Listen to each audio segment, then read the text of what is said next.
welcome to the True North Show. I'm your host, Megan North, and I would like to thank our sponsors of the show, Quantum Awakening, Beth Lewis, and Anne C. Clark. Today, I am joined by an extraordinary woman who not only helps me to manage my business, but is also another amazing sponsor of this show. Anne C. Clark is a spiritual life coach and Akashic Records reader who guides seekers to reconnect with their truth, release emotional blocks, and step into alignment with their highest potential. With a unique blend of intuitive wisdom and grounded strategy, Anne helps her clients move past the self-sabotage patterns, self-doubt, and fear that keep them playing small. Through the Akashic Records, she offers powerful insights into the soul's journey, revealing past influences, present challenges, and future possibilities. Her work is both practical and deeply spiritual, creating a space for transformation where clients can gain clarity, heal wounds, and activate their inner wisdom. Anne's mission is to empower individuals who feel stuck to uncover their soul's blueprint and live authentically, aligned, and inspired. Whether in a one-to-one session or group coaching, Anne's guidance blends compassion with directness, leaving her clients feeling seen, supported, and equipped with tools to create lasting change. Welcome to the show, Anne. I'm so grateful to have you here with us today, and I really can't wait to dive into this topic of the Akashic Records. Thank you, Megan. Thank you for having me. I'm so excited on the show. Excellent. All right. So firstly, can you share with us what the Akashic Records are and how do you access them? So we all of us who work in the energy space all kind of show up different ways. So I'm talking from my experience and how I show up and how I use the Akashic Records. So basically, the Akashic Records are our life's journey. We all have different, I guess, like files, if you think of a filing cabinet. So in the filing cabinet, we have folders for health, we have folders for work, folders for all the different things. So they're their records of all of our past, our present, even future, and we can access into them, but they are like overseen by what we call the Lords of the Akashic Records. So we always ask for permission to access into our records, or in my case, asking permission to access into the records of others. And yeah, we retrieve what we're allowed to have access to and what's showing up in people's lives. So yeah, they're kind of like our blueprint for our lives. And my understanding also is that there's a lot of them because it's basically every moment of our life, right? Yeah. It's every single thing that has happened in our life. Yep, absolutely. And, things like anything that happens for us, the moments that we pass, we cross, or when we face challenges or, have those happy moments, things that flood into your mind. So often we have what's called our team of lights, and they are, they could be God, the universe, those who've crossed over, loved ones who want to help guide us on our journey. We have about five guides that are with us at all times that help us through life at different elements. It makes me think of that movie with the little emotions, happy, joy, and all. So we've kind of got our Akashic version of those. And, when things come up, that's when they're helping us at those moments. But we, some of us, we all have the ability to connect with our Akashic Records. But some of us probably it presents a lot stronger. And, I have the ability to, I guess, to connect in with others, what shows up, and as somebody who works in it, like everything, I doubt myself all the time. And then when I talk to clients and I tell them what's showing up, they validate back what I've been shown. So I sit there going, oh, that doesn't make sense to me. And then when I say it, they're like, oh, yeah, no, it's this. Yeah. And I'm like, oh, okay. So there's that way we can see what's turning up from them. So people will ask me, around certain topics. And if there's information for me to know, they'll show it to me, whether I'll hear it, see it, feel it, I will relay what it is. And it's really important that I don't actually translate it, because translating could lose the message for what it means. And a really lovely example is my mentor who taught me when I first started this journey. She said to me, she was talking about an experience she had with a client, and in it, she was being shown like little girls getting strawberries and putting lipstick on. So she said, "Oh, I'm seeing like red lipstick." And they were like, "It just doesn't make sense." And then she said, "Well, it's like two girls in a field putting red." And she goes, "Oh, we used to go to my grandfather's farm and play with strawberries and put it." So by not interpreting it, it meant more significance to them. So it's really important that when things show up, whether they make sense to me or not is irrelevant. It's just telling them what I'm being shown.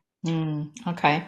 And is it those sort of things too? So say someone said say for instance, you're working with someone in relation to financial abundance. So would it be then possibly something that someone said to them years ago that, oh, you'll never be successful, or that this, Yeah. you know, you'll never run your own business. So it's like a file that gets filed in their records, and then that Yeah. becomes like their belief system. It is, and we hold on to it. Like, it's amazing how somebody, that's what we always hear growing up. Be careful what you say. You don't know. And I've always taught. I've got three children, and I've always said to them, when it comes to crossing paths with someone, be polite, give a compliment, say hello, ask how they are, because you never know, that one little compliment could make or break a person's day. I said, I remember when I was pregnant with one of them and I was having a really crappy day, and somebody went past and complimented my dress. And I said, it made the biggest change in my day. I said, so, when people say things, especially if they're negative, we hold on to it, and we're brought up being told and taught beliefs that our parents have been taught and those around us, and we carry them forward. But sometimes we're also bringing forward old wounds that they might have had, or negative beliefs. And I know money is a big one for everybody. I grew up with parents who they had challenges financially. So when it came to meeting my husband, he looked at the value of things and go, "Oh, that's really nice. And, you should spoil yourself." And I'm like, "Oh, no, that's too expensive." Didn't think I was worth the money. And so I had to learn that, I'm a classic person. I'm very, as you see, Flack, I'm very plain. I don't wear a lot of patterns. So, buying clothes or anything, I never ever, if I threw them out, it was purely because I was bored of them. I never wore them down because I always looked after them.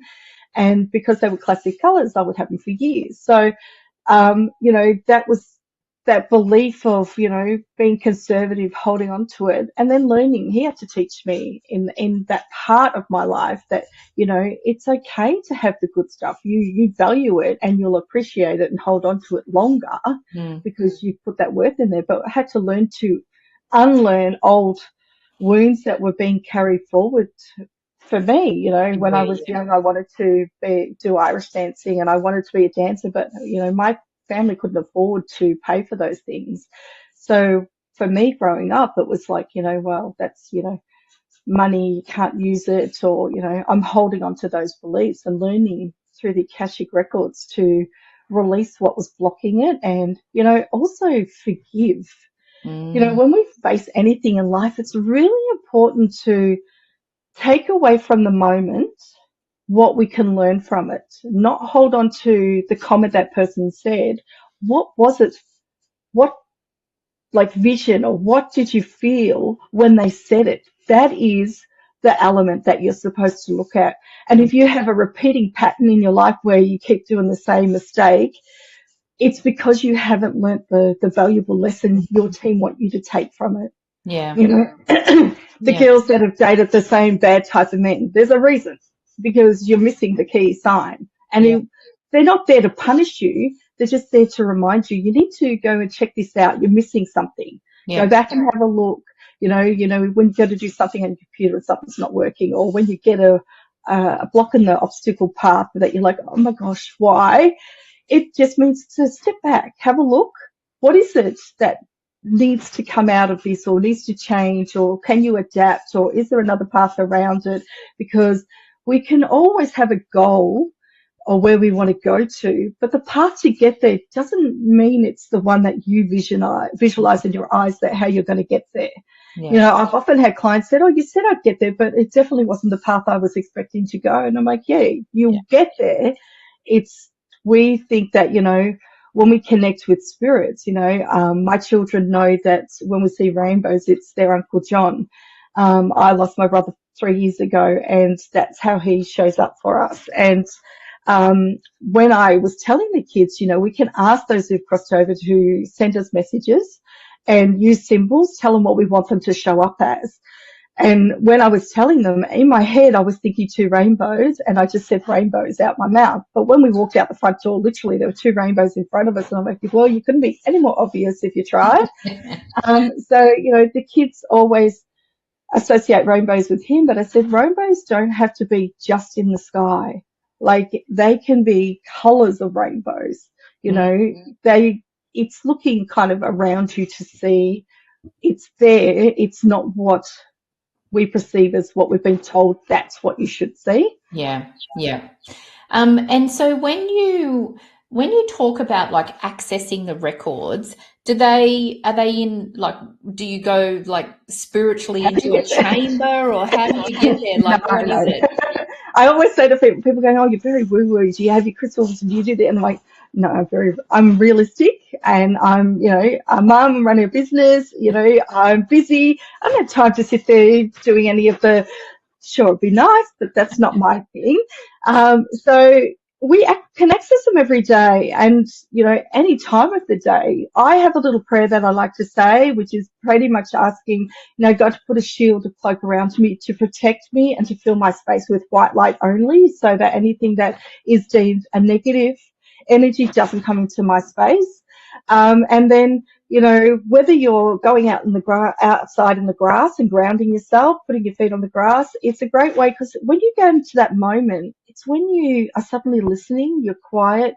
You know, it's a bit like when you're working in your business and you can't get your head, or can't come up with an idea. And then when you go off and do something else, suddenly it comes. So when you go into a state where you're away from your norm, a bit like when you go on holiday, suddenly all those creative flows come in, or you suddenly start thinking about things. Those moments, excuse me, when you're washing dishes and your brain wanders off, and you start thinking about random things, that's your team of lights, you know, giving you messages, giving you ideas, helping you brainstorm things, you know, or if you're in the shower and suddenly you're thinking of all these things, that's part of the accessing the Akashic Records. Your team work with you. They all kind of interconnect that you can do it. But other practices, standard practices, is daily meditation, or, you know, I have a little prayer that I say that allows me to step into the space that I want to be in to be able to access the records. And then I just sit, listen, pay attention to whether I'm hearing it, seeing it, feeling it. You know, I've smelt it and I've also tasted it. My auntie was kindly cooking a roast, and just woke up like I've just been eating a roast. I think it's a very strange thing.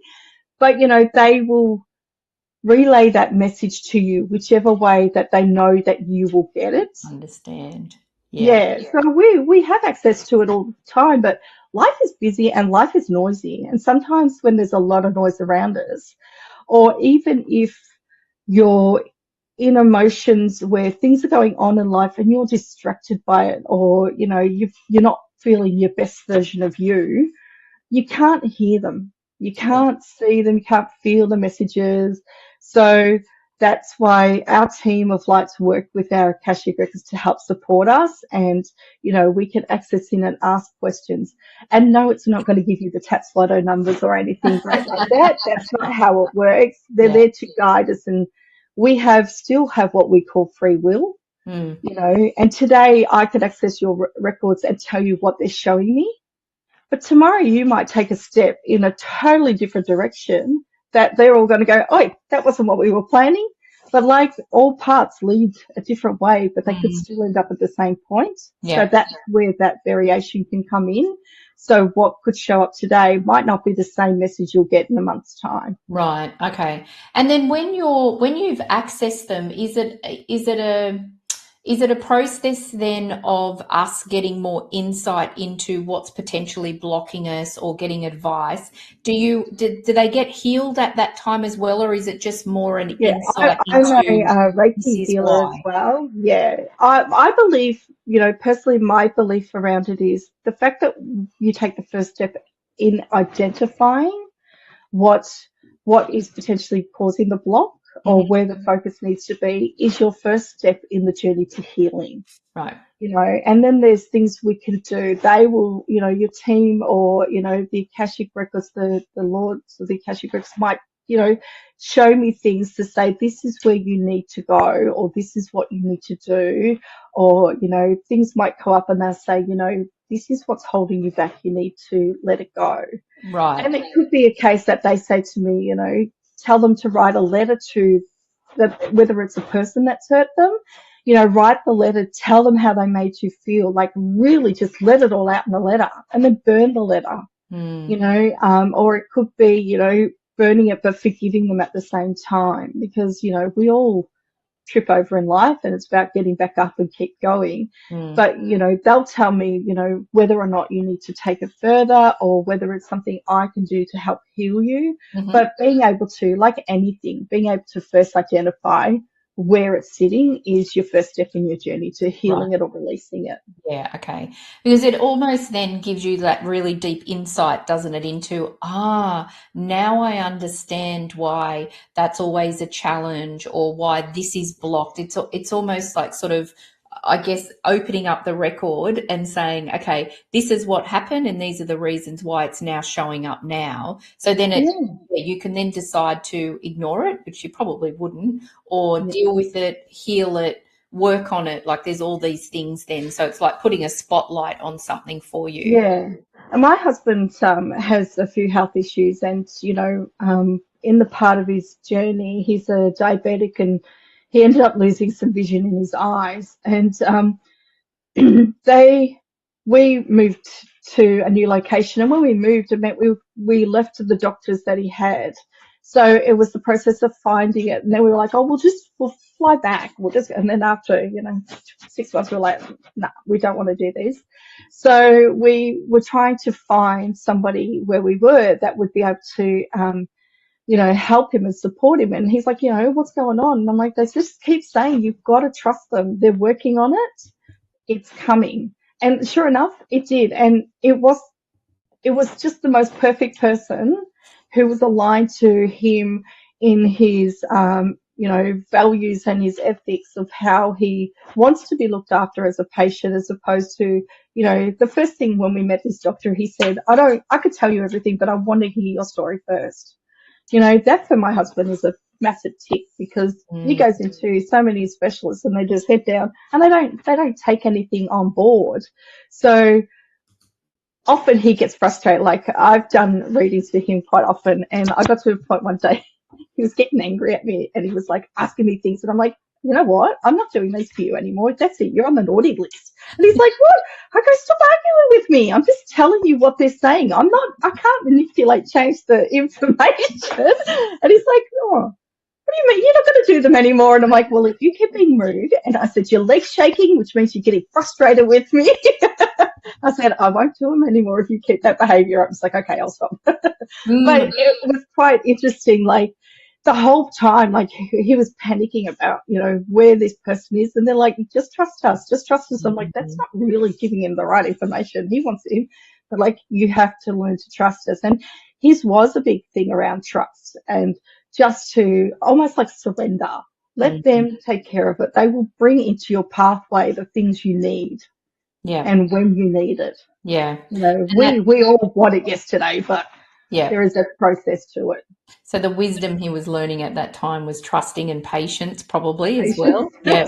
And Yeah, definitely. I think this is the thing too. I think it's really fascinating that we've got this team of guides around us, and they're manipulating things to make sure that the right people are put in our path and this is happening and this is Yeah. happening. We get frustrated here on the earth in our 3D bodies because we're like, Yeah. why isn't that just happening? Whereas they're doing all of this stuff in the background Yeah. to And make they're sure the always right working. thing. Yeah. Yeah. Yeah. And it's amazing. Like, I know for me, entering into this journey, like, I came from a corporate background. And then when I left corporate to have children and decided to start my own business venture, and, here I am 14 years later. But when I got to the point in the journey where they suddenly, when I, so they say that when you lose somebody, like a shock event could create the spirituality side to step forward if you have that. And I always had it. I just never understood what it was. Mm. I didn't know it was about the Akashics. I didn't know that all of these things that I was like, I would get on calls with clients before they'd even said a word.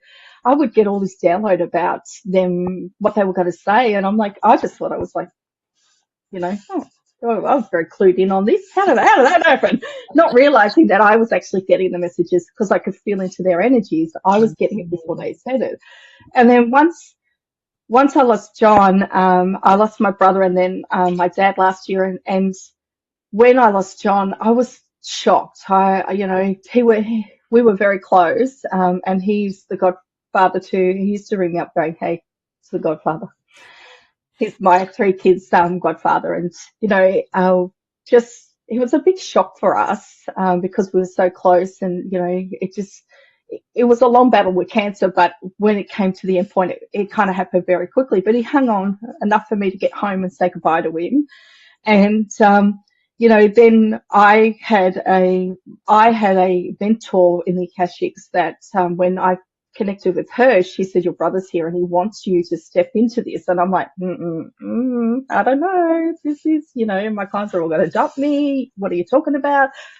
You have to trust the process. And then one day I just got up in the morning and they were like, today's the day. You have to announce this to your clients. And I'm like, I'm going to lose all my clients. This is mad. And I'm going to my husband. They're telling me this, but I can't do this. And he goes, "No, you got to trust the man. I trust you. I know you have this ability. You need to." And like, he's my biggest cheerleader. And he's like, "You can do this." And I'm like, "No." I'm like, "Oh." So when I did, all of my clients were so beautiful. They're like, "Oh my God, we knew you had something. Knew there was something different." And I'm like, "Oh, okay." So it's been embracing it. Like, I just love it. I'm proud that I've been given this gift. And, I know when I have meetings, I have a couple of clients, including yourself, who have, family members that are very, very strong in stepping forward and telling me what to do. Maybe my mum. Yeah, very much your mum. And, they will, come forward. I was on a call with one of my clients and I just said to her, like, "I'm really sorry. I need to stop for a minute." And she's like, "Oh, why?" And I said, "There's I've got four people standing in front of me." And one of them was a gentleman and he's got his hands on his hips and, clicking his fingers at me. He's like, And I'm like, what's going on? So I described exactly who they were. And she goes, "Oh, that's blah, blah, blah, blah." And I was like, "They're all here. And this is what they're telling me to tell you. I'm just going to relay exactly what they say." So it just happened to be in her life at that time. There was a lot of turbulence around her, a lot of change, and they just needed her to know that they were there. And they even referenced a bird that they kept sending to her and she wasn't paying attention to it. And I said, "They're saying that there's a bird you keep looking at and you're not realizing it's them." And the look on her face, I'm like, "Oh, okay." So obviously, like, she lived in a apartment block and, this one particular bird was apparently coming on her windowsill every day and just sitting there staring at her, and then would stay there for like 5-10 minutes and then disappear. And she's like, and I said, "They're saying you're just not paying attention. They're there to let you know. That's your reminder. They're there." So yeah, it's quite interesting. Some people can be very strong with what comes through, and others, it's not that they're not strong, but they're suspicious, I guess, or they're fearful of I think that I'm going to see things I'm not supposed to see, but they would never ever let me see things that I'm not supposed to know. Yeah. They have ethics, I would say. Yes. And there would be things that they would say, "This is what you need to know." the rest of it will make sense to that person. Yeah, yeah. And I also think, you know, for me, like, I mean, I hear my mum as well. I'm clairaudient, but I love the fact that when she comes in and gives you messages, it's a really different perspective. So sometimes it's almost like I need to get out of my own way. And so Yeah. she feels very comfortable in coming into you and giving you messages. But what the messages that she gives you to give me are always really like a very different perspective. Yeah. Because I And I'm wouldn't have like, connected with that with her. yeah, and I think that there have been many times where it's validated things that you've been thinking about or wondering about that, you know, I wouldn't have any knowledge of. Yeah, So when you go, oh my gosh, that's so funny, you say that because I was, and I'm like, well, you know, that's what they told me. I'm yeah, just relaying it on, you know, I'm just the messenger. You yeah. know, often, like my husband always goes to me, oh, my ears are on fire. Who's talking about me? And the first person that comes to my mind, I'm like, oh, it's this person. And sure enough, that person rings like 5 minutes late. And I just sit there going, like, okay, so as much as I know that I have the ability still Yeah. to see It's it, amazing, isn't I it? get excited and then I go, oh my God, like, really? Yeah, And I'm always very strongly about making sure that I protect myself with white light energy because I know that, you know, in my journey, I've heard a lot of people talk about, you know, dark energy. And even one of my clients from a couple of years ago, she launched a podcast. And when I was editing her podcast, I was like, oh my gosh, she was haunted by ghosts when she was like 5. And it was a group of men from like the 1940s that were rapists and murderers and all. And I'm like, this is, so of course my mum was expecting I was going to have all these people launching, and I'm like, oh no, I think I'd probably run and scream if I did. yeah, And I have had like probably 2-3 experiences where an energy came in that wasn't supposed to be there, and one I just remember waking up and I was shaking, like I felt like somebody had been in my space and it didn't feel right. The other one, I woke up and I felt like somebody was choking me on, that was on my chest. I oh, was trying to pull myself out of that situation yeah, and I'm like awake and, you know, can't get my husband to wake up. So I actually reached out to my mentor and just said, you know, what do I do? And she's like, you know, just, you can tell them to go, like immediately get out.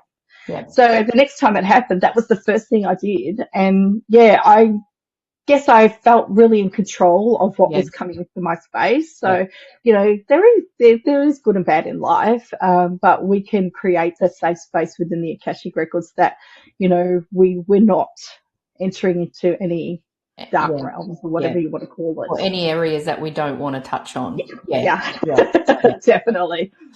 Now, I'd love to talk to you about how you manage your mental health and well-being, particularly from an energy point of view. But I would like us to just pause for a little bit and we'll hear from our sponsors, including you. So we'll hear from our sponsors and we'll come back in a couple of minutes. Beautiful.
Must be funny seeing those ads and seeing yourself.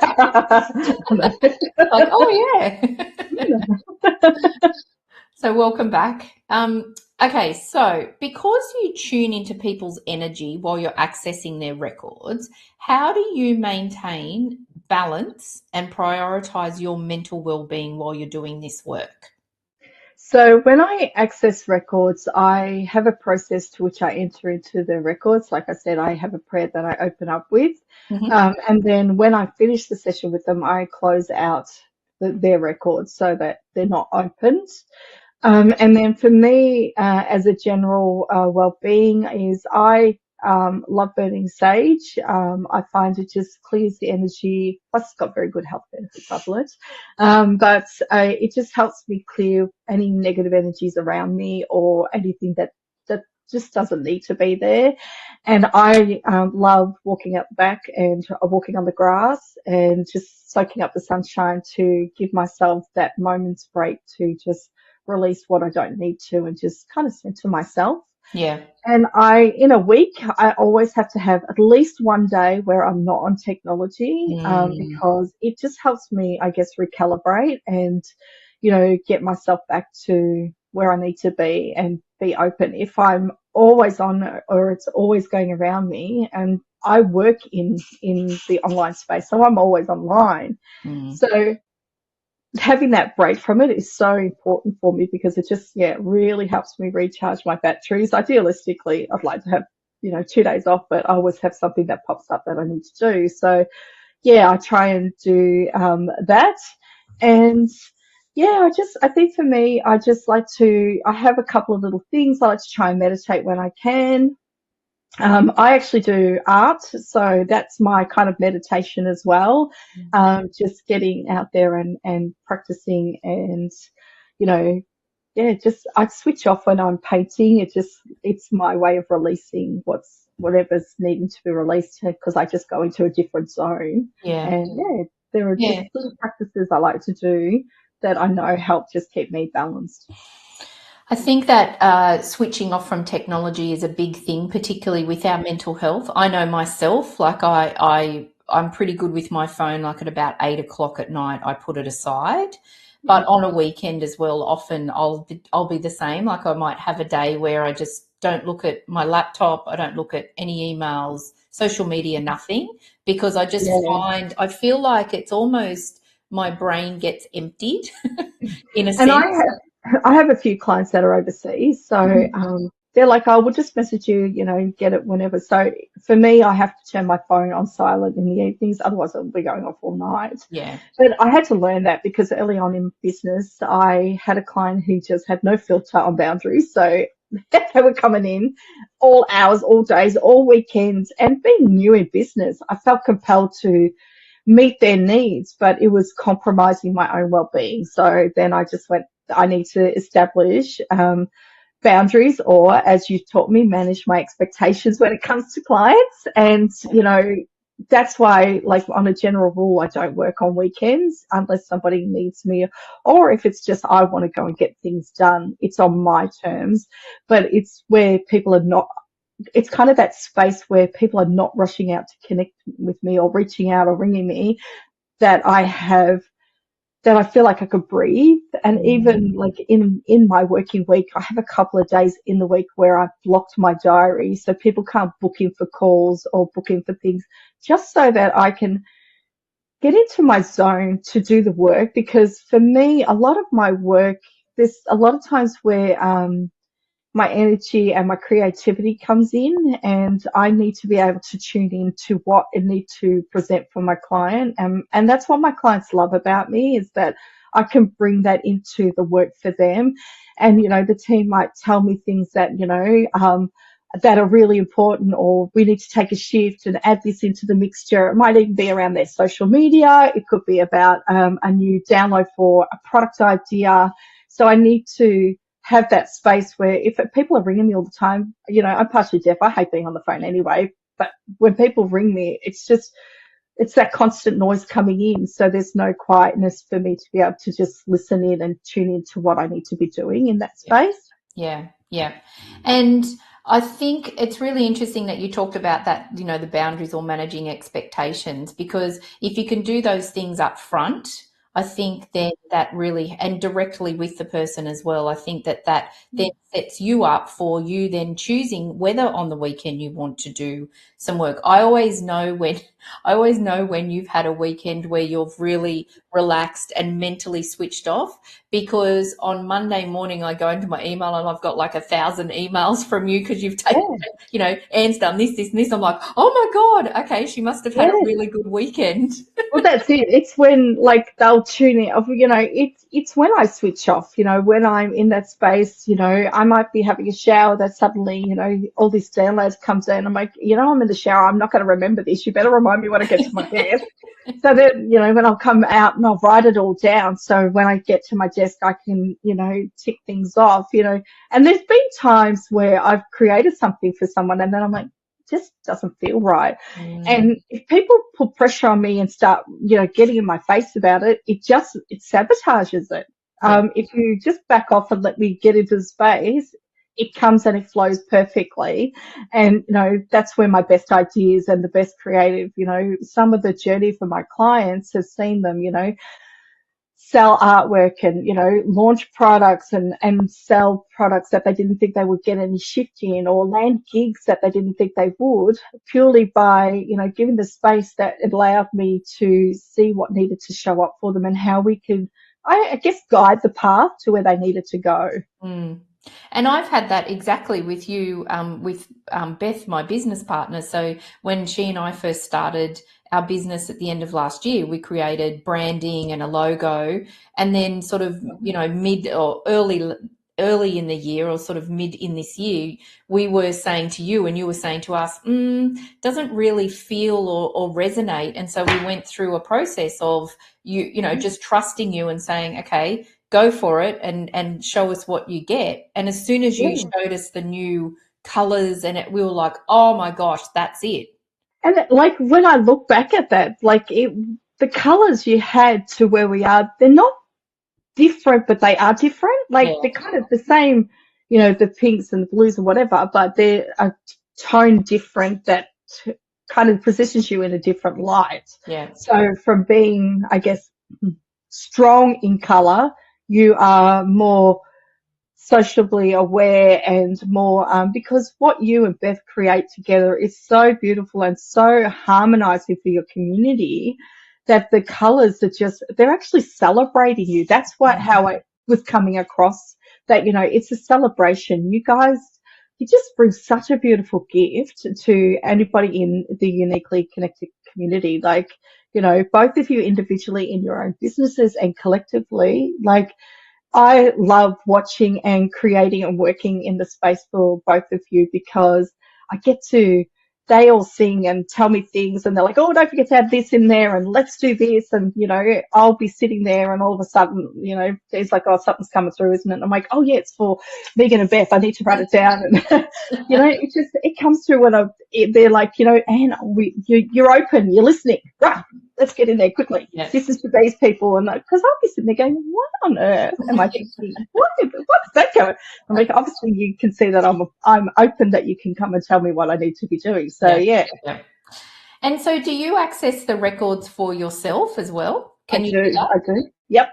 So generally for me, I'll say my prayer to open it up. I like to burn my sage to get ready and get myself into, it just helps me, I guess, get my mindset into that openness of where I need to be. Yeah. And then I literally just write down everything that comes through, and then I go back and have a look at it. So I will have bullet point questions of what I wanted to ask about, and then I will ask the questions, and then sometimes I'm acutely aware of what I'm writing. Most of the time I'm not.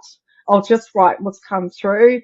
I write, but sometimes I'm not paying attention to what I'm writing. I'm looking to see what they're showing me as well. So I just keep going. And, there's sometimes for you, if you look at some of my writing, you'll see it's slightly different. And it's where they're like, you know what, we're taking over. And they'll just, Oh, you know, put pen to paper and make it come through what needs to be there. And wow. so, yeah, then I go back and, I like to date it, because then I'll flick back and I'm like, oh, yeah, oh, I forgot that came through then. And, then I can see the journey of what had happened since that. Yeah. Yeah. Oh, that's interesting. That's really interesting. Yeah, it's been very, I'm like, geez, that Yeah. writing's a bit special. And when my dad was dying, he wrote me a letter to tell me that he actually had the same gift, but he was born in the 1940s, so it wasn't something that was very known. But he, in his letter, I could see when he was writing to when they were helping him write, and because his writing changed significantly. But yeah, it was quite interesting because the things they were letting me know.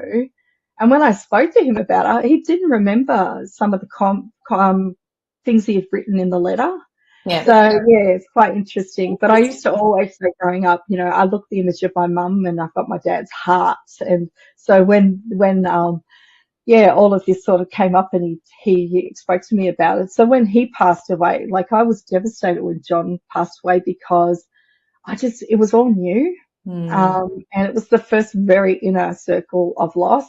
Mm. I didn't know how to process it. And at the time, one of my clients said, oh, there's a really great book somebody recommended. It's called Signs, the Universe Language from Those Who've Crossed Over.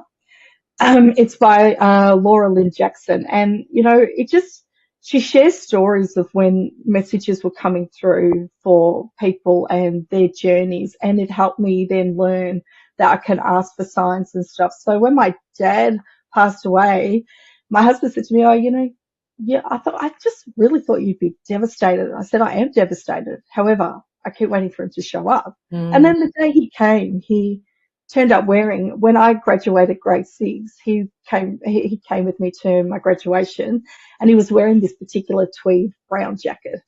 And I just always remember the jacket. So when he rocked up to see me and I opened my eyes and I'm looking at him and I'm like, yeah, that is Dad.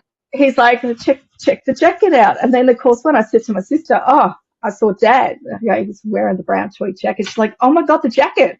And like he knew we would know what it was because Yeah. it was significant for me in my journey. Because when I was growing up, like my first concert I ever went to was a Glenn Miller band with my dad, so we had a journey together. So he was bringing things in that were reflective. So I knew who he was. But the minute Yeah. I saw his eyes, I knew it was my dad anyway. Yeah. But yeah, I felt very safe. Like I always felt safe when I saw my brother, but my dad, it was like I was home. I knew who he Mm. was. Yeah. And But yeah. so when you're talking about that from like, you've got connection with your dad and your guides, are the guides that we are working with or you're working with in the Akashic Records different to then say, so if you were accessing my records, it wouldn't necessarily be my mum that was there, would it be? No, Is it okay. no. So the laws of the Akashic Records would be the people that would give us information that you need to know. But we also have the support of our team of lights, which we all have, people that have crossed over that, were very close to us. I remember when I first did earlier on my husband's reading, um, his grandfather, who I never met, but I said to him, oh, I said, did your grandfather used to like wear those old cappy hats and like a scarf? And he goes, yeah. And I go, okay, so he's here. I said, and then there's a lady here that's got this kind of curly hair. Like I never met them, so I just described what I saw. And he's like, oh, that's my grandmother. I said, there's a gentleman, a young guy here. Oh no, he was an older guy. And he's going, just tell him it's horse. And I go, oh, I'm just getting a reference to a horse. And he's like, what? And I go, yeah, a horse. I go, I don't know why you're getting a horse. And he goes, I worked with a guy, his name was Horse. And so so I was thinking, what's that freaking a horsey horse got to do with anything? But that was his name. So the minute I said it, he knew who it was. And then there was a younger gentleman here and I described him and Dean knew exactly who it was. And it was a friend of his that had passed away from cancer quite young. But yeah, but they're not always the same team. Like some might go off to do whatever other work they need to do, they're always working around us. And, I remember I actually only just recently saw, a reel with Jonathan Edwards, who's a psychic medium. And I loved it. And he said that our guides, those who've crossed over, they never miss us as such because they're here with us. all the time. all the time. And, I know like Dad says he misses us, but, like we miss my brother's hugs. My brother was the best hug giver. I miss like holding my dad's hand. Mm, So, they're the things that, they'll say through that they miss as well. yeah, But, they're still here with us working and doing whatever they need to do. yeah, So, yeah. They're in a really great position because they've got so much influence then. They've probably got, I think they've got more influence in the spiritual realm than they do when they were here in 3D, yeah. right? Yeah. Well, we have one night our back lights kept going on and off, and our security camera kept picking it up. So we're watching the video, and I'm like, the lights are going on and off. So my husband's checking with the kids. Did you get up? Did you go to the back? And they're like, no. Anyway, all of a sudden, all I could hear was this laughing, like hysterical laughing, and it was my brother, and he's like, I've just learned how to flick lights. So we've been sitting in the office, and the lights will flick, and I said, you know who it is? And he goes, so we've gone, all right, well, smarty pants, do it again. And next minute, literally. And I go, oh, just like, I go, you don't need to be a show off, just settle down. And you're kind of freaking me out a little bit. Yeah. I go, I get excited and then I'm like, oh, but yeah. Oh, I love that. So Yeah, when I'm very talking about your passions and your purpose, so we're specifically talking about the Akashic Records today, but then there's a new prong to this passion and purpose. So I've had the privilege of being your first guest on your new podcast, The Spiritual Chronicles. Can you share a little bit about the Spiritual Chronicles with the audience and maybe the type of guests that you've got lined up to be on the show? Yeah, so the Spiritual Chronicles was actually my team told me I needed to do it, and I was like really, I'm not the kind of girl that wants to be on the front of the camera, I'm always the girl behind the scenes. And they're like, you are on a journey of growth and learning, and as you and I've had this conversation where we all turn up in our abilities in the energy space differently. I've got, Reiki skills and I access the Akashic Records. You're a theta healer and you also do oracle cards. Everybody and even other Akashic Record readers, we all practice differently as well. So they're like, we want you to go on the journey because it's for your growth as well. And interview people so that others can learn what you're learning as well. And I was like, oh, okay. And they're like, we want 2 interviews a week. I'm like, well, okay. Now you're just crossing the line a little bit. I can't do that. That's too hard. But let's get the ball. So I've had yourself, and then I've had Chris Brandle on the show. And Chris is a abstract intuitive artist, and she's just divine. This week I've actually got my mentor on, which I can't wait for Leah to be out to the world. She's just such a beautiful being. So, yeah, I'm bringing on people from different elements. Even, I've reached out to a couple of people that work in the crystals, oils, because there's so many different elements. It's not a straight path. There are so many ways that we can honor and look after ourselves. I've begged Beth to come on the show because she is a breathwork, and again, that is all things that they all tie into meditation, to how we open ourselves up, and what resonates for one person doesn't necessarily resonate for another. So by interviewing all different walks of life and them sharing their journey and how they came to be where they are, really. That's what the path is about. So I'm very excited. Love it. I'm so excited for you. It's really a really lovely experience to share that journey with you. Yeah. So can you believe that we've only actually got a couple of minutes left? Because I'm not short for words, am I? So I'm going to ask you the same question that I ask all of my guests before we finish our conversation. So Anne, what is one lesson or truth that you wish you had learned earlier on your journey? I would say trust and intuition, to trust and listen to my intuition. I know when I first became a mum, I was like, it's my gut instinct. But it wasn't. It was trusting myself and trusting the messages I was getting, or trusting my intuition, because your intuition is actually your messages. So Mhm. yeah, learning to just trust what's coming up, and there's times we face obstacles in life where we want to fight against the grain, but when you learn to trust it and you believe in you'll always be looked after, and if something doesn't go the way you desire, there's a reason why. And sometimes we don't know at the time why those reasons are, but Mm. they're there for a reason. So we have to trust the process. Yeah. And, if when I trust, it always works out. I always reference my heart and my head. When I come to in business, if I take on a client because I've listened to my head, it never works out. But if I trust my Mm. intuition and I have a process that I do, when I trust it, I've been with a lot of my clients for like 5 to 10 years, and it's been such an amazing journey, and I'm so honored that they've, trusted me on their journey. So yeah, it's a big thing, listening and trusting. Mm. And I love that, because I think that trust is, it's interesting when you said trust, because you'll then usually find out, it'll make sense in the end. But I Yeah, also think too that there's another layer to that of sometimes we won't find out, but then that's okay as well. yeah. Like if Or you actually and don't. if we don't, sometimes we don't necessarily know what the answer is, or we can't see it because our emotions were heavily involved. So Mm. when that comes in, I always have been a heart-led business.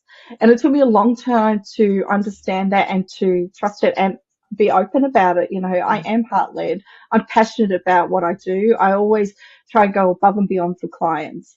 But that's who I am. Mm. I'm not there to, people who are out to make money. I call them the money hungries against the intuitives. And the intuitives are the ones that I know are still around in business. A lot of the money hungries I know have gone back to corporate jobs, or where greed just got so much that they couldn't sustain it. Yeah. So by trusting it and, yeah, leading into it with the intuition, the rest of us we're still shining and cruising along. We're not out there, making our millions yet, but we're happy. We're doing what we love, and Yeah. we're showing up in a way that feels very aligned to who we are. Yeah, yeah, I love that. It's really beautiful. Thank you. It's a beautiful way to end our conversation. Thank you. So, just in saying that, thank you so much for everything that you've shared today. I've learned more about the Akashic Records. There was a few things that I was specifically asking you because I didn't know myself. So thank you very much. And I have no doubt that there's going to be a lot of people that you're going to enlighten them with all of the things that you've shared today. So Thank you. thanks for being with us today. Thank you very much for having me, Megan. You're welcome. And I'd also like to thank all of our amazing and dedicated audience, our sponsors, our supporters, and I hope you all have an amazing rest of the week, and we'll see you all next week. Thanks again, Anne. Thank you.